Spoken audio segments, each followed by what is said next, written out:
Hey guys, Mike from SIS Global Investigations. Wasn't even going to make this video because one thing I've learned is just, trying to explain yourself to people who don't really know any better or are just full of hate and anger are kind of these YouTube trolls. Anyone that's a YouTuber, everyone handles that differently.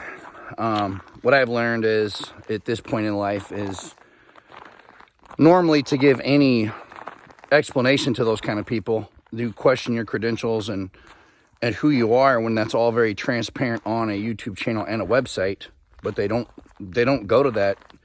The reason they don't go to that and read that of what you're really all about is because they really don't want to really know anyways. They're on there and they're just trying to discredit you because they're unhappy with their own existence, which is usually pretty feeble at best. So, but to go there, and for those people of you who are actually, subscribers, followers, supporters, and are curious of our experience and credentials, I've been investigating 26 years now. I've handled murders. A second day on the job as a rookie cop in '97. I've handled stabbings, shootings, drive-bys, carjackings. I've interrupted carjackings in progress. I have had people try to shoot, stab, run over me, kick me between the legs, spit in my face, scratch me, throw things at me, throw knives at me across the room, kill my friends, my colleagues, my partners. I have had several officer friends die over the years. Ralph Titoyan, good friend of mine, Missouri State Trooper, was a Missouri. He was in the SWAT team and a sniper was called out and was going to save some officers who were involved in a shootout with some suspects. And then Ralph died in a vehicle crash while he was en route there. A guy who was our class president, Rick Weinhold, St. Louis County Police Department. He was also shot and killed. Another officer I did highway interdiction along with, he was from the St. Charles City Police Department, Grant Jansen. He died in a vehicle crash also. His canine survived and was able to get out of the vehicle. I've had numerous friends who were shot but survived. And it's to the point where I've had so many friends killed as cops that I've, you start to literally lose track of how many. So once, years go on. Another guy I was friends with, Marty Fry, Alton, Illinois Police Department. He died off duty in a car crash as well. And, so I was covering over the friends I've lost because that, working with those guys and trying to always be a good person and keep alive what they stood for, the stuff we've all went through personally in law enforcement that's happened to us. As far as the type of cases we've handled, first off, anyone in law enforcement, security, and investigations all has different experiences and different backgrounds and different credentials. I was always really into highway drug interdiction, seizing weapons, seizing drugs, apprehending fugitives, crossing state lines. I was involved in I went to sniper training, had SWAT training, years and years of highway interdiction training, dealing with drug traffickers. I went to numerous schools and training on interviewing people, body language, kinesiology. As a private investigator, I've done a lot of research on the forensic profiling, crime scene profiling, basically, looking at the crime scene and trying to figure out who the criminal is based on what the crime was, how the crime was committed, the complexity of the crime that was committed. As far as my investigative background, I've been investigating my whole entire life. I've done nothing else. I started riding with the police when I was 18 years old as a police explorer. I did that for a couple years through college while I worked security, as a security officer at a plant, corporate security, whatever you want to call it.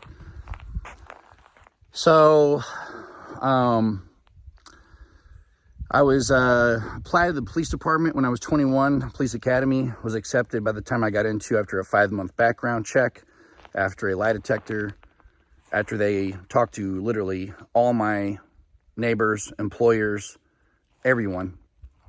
Went through one of the hardest police academies in the country, St. Louis County. It was the summer before that, I went through Army basic training, which was through the ROTC. Decided the military was not my path. However, the thing I always still carried on in my interest from that was all the tactical training. I was probably a lot more hardcore than a lot of officers I worked with as far as wanting to always pursue all of that. As a private investigator, I had more time and money after getting out of law enforcement, ironically, to do more tactical training. Went to another sniper school, did close quarter combat training, hostage rescue training, actually at the first sniper school as a cop, like mission planning, weapon selection, camouflage, stalking, martial arts my whole life. As far as other interests, taught martial arts. I still teach that on the side for fun. Self-defense, martial arts, whatever. As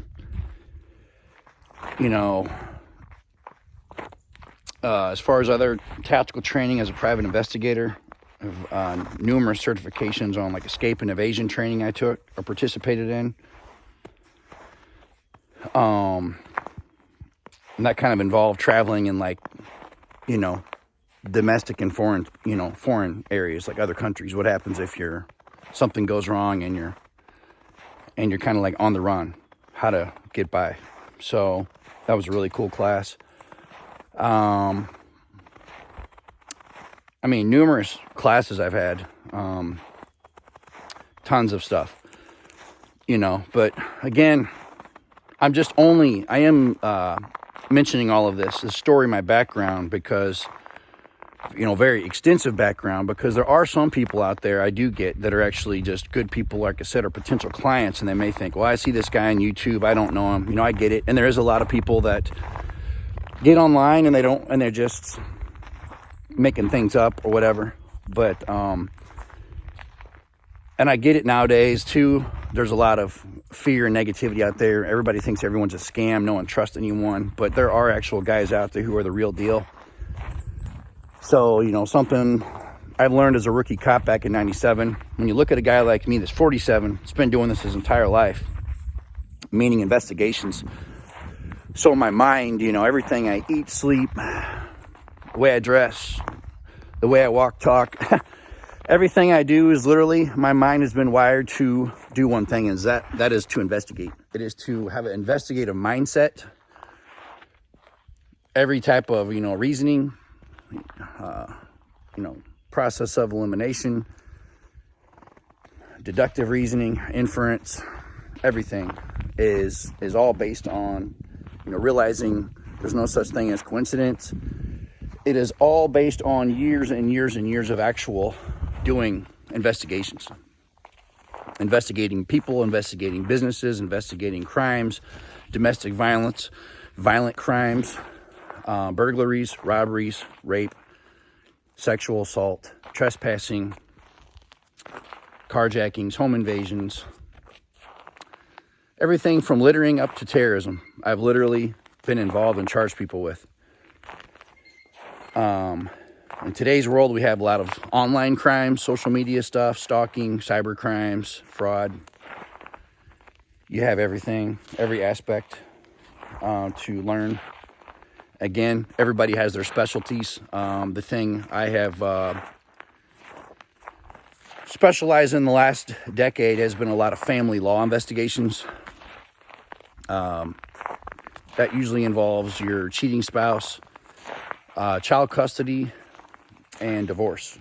And many times those are all three included in conducting those investigations. I have done workers' comp surveillance. I have done agricultural fraud. I have conducted investigations in numerous states. I have been in the Middle East. I have consulted other PIs on how to do cases where they hit roadblocks. And likewise, I have had mentors and people that I have went to obtain help and answers and figuring things out. Anyone who tells you that they have reached the point where I have gotten alone without any help or without any guidance, without any mentorship, someone there for them, taking them under their wing is lying or stupid or crazy. Many people have helped me get here.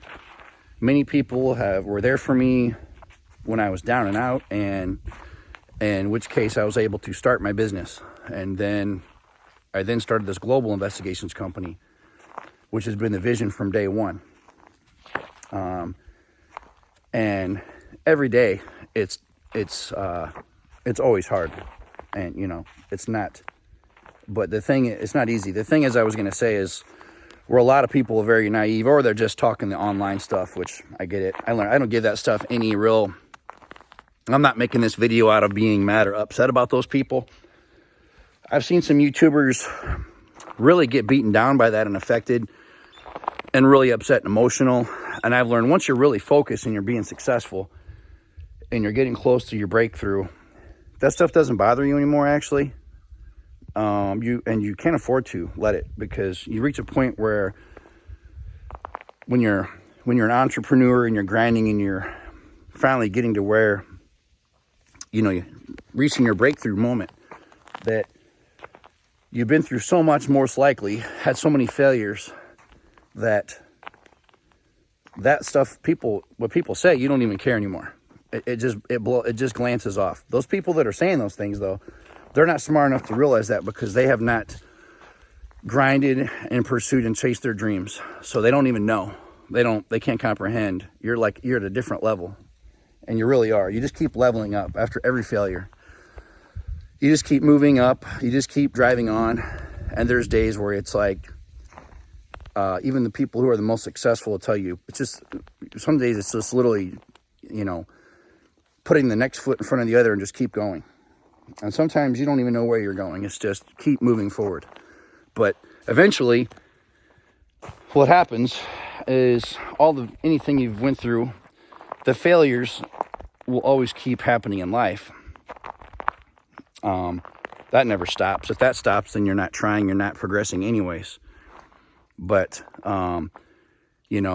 if you went through some rough times, those don't last. Only tough people do. So the main takeaway is, I'll never forget my first police chief. He was about 60 years old at the time in 97. He had literally worked as a St. Louis City officer back in the 50s, had fought organized crime. And so this guy was a very intriguing police chief to work and learn from. And something another officer had pointed out one day to me was that, he said, a guy that's been around this long, he knows someone, and he knows something. So when you look at a guy like myself that's 47, that's done nothing else, and then people want to say, you're some amateur hour guy, you're an idiot, you have no experience, you have no credentials, you've got to realize, if you really believe that, then you got bigger problems. But you've got to realize a guy like myself obviously knows something. To be around this long, to be in this industry this long, and to be having a successful business, I obviously have thousands of people out there who have hired me, paid me, my company, and who thinks otherwise. So again, this video is just to tell you a little bit about myself, my background, my experiences. Again, there are hundreds of thousands of arrests I've made, cases I've solved, missing girls I've located. I can go on and on. I'm not here to, like I said, sell you on myself. I just wanted to do a little bit better introduction. And still, that's like the tip of the iceberg. It's just some things. I don't, write out these script. I don't script these videos. I always just shoot straight from the hip. And so sometimes, And that's just the way I've always been. I've learned that, you know, some guys will write out these speeches and all this stuff, but it's just my personality. I'm a very real guy, very down to earth. So it works better for me to just shoot from the hip. But anyone, whoever wants to also learn how to start a private investigations business or join forces with us, also all of our contact. Again, I've had people try to comment and ask if they could hire me or discuss something via the YouTube comments. Please go to our website, SIS Global Investigations. There's a contact form, there's a phone number, a normal way to conduct business. That's how we respond. We do not conduct or discuss hiring or investigations on YouTube comments. We will just respond, not rudely, but we will just respond sending you, again, our website link or email. So make sure to just fill out the contact form and fill out, you know, who you are, your phone number, the nature of the case, and we will get back to you immediately. So again, thanks for watching SIS Global Investigations channel. Make sure to like, share, subscribe, and hopefully this clears up any confusion. And everyone have a Merry Christmas. God bless. Talk to you soon.